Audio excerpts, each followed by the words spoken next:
En Iran, un bilan effroyable sur un massacre à huis clos.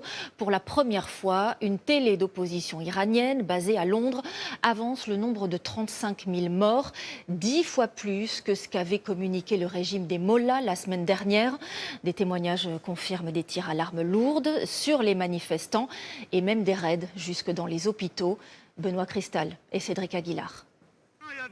C'est une vidéo longue de 12 minutes qui nous est parvenue récemment.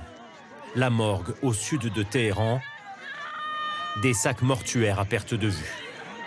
Les défenseurs des droits de l'homme aux États-Unis parlent de 6 000 morts confirmés et disent enquêter sur des milliers d'autres cas.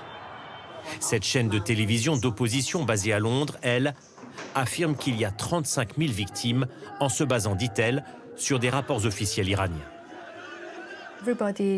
Personne n'aide les familles à retrouver leurs proches décédés. Les parents doivent vérifier une dizaine de corps avant de retrouver eux-mêmes la dépouille d'un proche.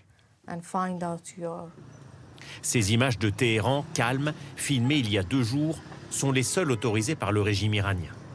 Le pouvoir cite le chiffre de 3 000 morts et affirme que des terroristes se sont infiltrés dans les manifestations il y a 3 semaines.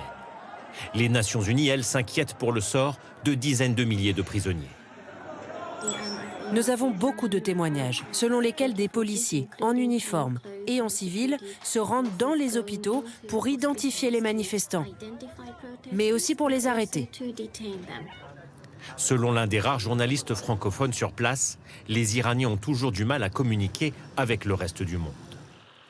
Le blackout total ou presque de l'Internet rend la vie particulièrement difficile. Désormais, tout le monde est persuadé qu'une intervention américaine est inévitable dans les jours ou les semaines à venir.